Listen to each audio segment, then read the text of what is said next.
Good morning friends. मैं सुनीता वार्ष्णे आज एक बार फिर आपके सामने एक ऐसी कहानी को लेकर आई हूँ कि जो आपको कुछ सोचने के लिए मजबूर करेगी। एक बार कहानी को पूरा सुनिएगा, उसके बाद इस पर विचार जरूर कीजिएगा। अभी जब मैं नींद से जागी तो देखा हुआ सपना मुझे झकझोर गया। क्या था वो सपना?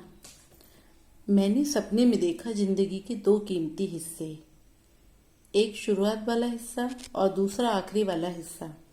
दोनों ही हिस्से इतने बेशकीमती थे कि उनके बराबर कोई और कीमती चीज जिंदगी में हो ही नहीं सकती है। मानव जीवन बहुत नसीब से प्राप्त होता है। इतना बेशकीमती जीवन भगवान ने मुझे दिया है। सिर गर्व से ऊंचा उठ गया। मानव जीवन इतना सामर्थ्यवान है कि मनुष्य को इसका सही उपयोग करना चाहिए, पर अभी तक मैं इस बात से अनजान थी। मैंने इसे बड़े गौर से देखा, घूर घूर कर देखा, इस जीवन की कीमत को देखा। साथियों, इतनी बड़ी चीज पाकर इसका ठीक से इस्तेमाल करना भी एक बहुत बड़ी बात है। इससे बढ़िया और कोई दौलत प्राणी के लिए हो ही नहीं सकती है जितना कि इंसानी जीवन है। मैं धन्य हो गई, निहाल हो गई। ये जीवन का वो शुरुआती हिस्सा था जो लगभग जीवन के 50-55 बसंत देख चुका होता है, यानी जीवन के 50-55 साल शुरू के। अब मैं स्वप्न में जीवन का आखिरी वाला हिस्सा देखती हूँ, यानी कि जीवन का आखिरी छोर, वह आखिरी हिस्सा जिस दिन आदमी की मौत आती है।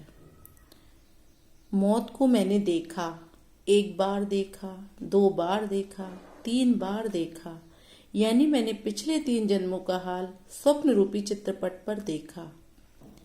महसूस किया कि मरते वक्त आदमी को कितनी कसक, कितनी पीड़ा, कितना पश्चाताप, कितनी व्यथा, कितनी जलन, कितना हाहाकार उसके भीतर होता है। वे सारी की सारी घटनाएं न सिर्फ मैंने देखी, वरन मैंने जलते हुए अपना शरीर देखा और वह कसक, वह पीड़ाएं भी देखी कि क्यों मैंने जिंदगी मामूली कामों में व्यर्थ गवा डाली। कसक का कोई ठिकाना न रहा, पश्चाताप का कोई ठिकाना न था, क्रंदन का कोई ठिकाना न था, चीत्कार का कोई ठिकाना न था। हाँ, मैंने ये कैसी भूल कर डाली। इंसानी जिंदगी को अच्छे कामों में खर्च कर सकती थी, लेकिन मैंने इसको कीड़े मकोड़ों की तरह क्यों खर्च कर दिया। मानव शरीर के अलावा कीड़े मकोड़े, जानवर आदि केवल 2 कामों के लिए ही जिंदा रहते हैं। एक खुद का पेट पालते हैं और दूसरे औलाद पैदा करते हैं। 2 के अलावा तीसरा कोई काम नहीं कर सकते, क्योंकि ना तो इनमें अक्ल होती है, ना समझ होती है, ना बुद्धि और ना ही साहस। तो जब मैं इन सबसे उत्तम हूं तो क्यों मैंने इस जीवन को व्यर्थ गवा दिया। मेरा मन चीत्कार कर उठा। मैं जीवन भर उन छोटी छोटी चिंताओं में लगी रही कि सुंदर सा बंगला बना लूं, बड़ी सी गाड़ी, इतना सोना इकट्ठा कर लूं।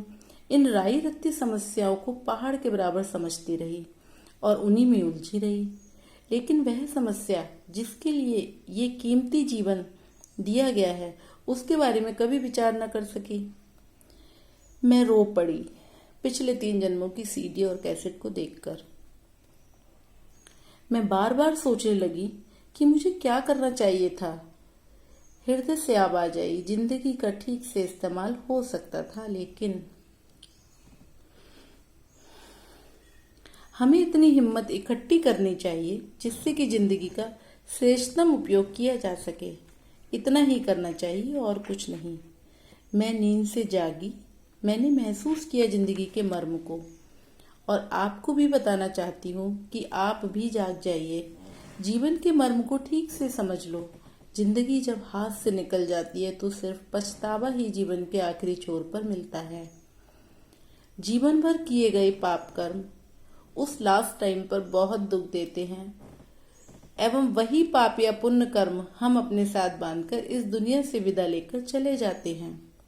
मैं इस बुरे सपने से जाग उठी हूँ। अब मैं जिंदगी का ठीक से उपयोग करूंगी।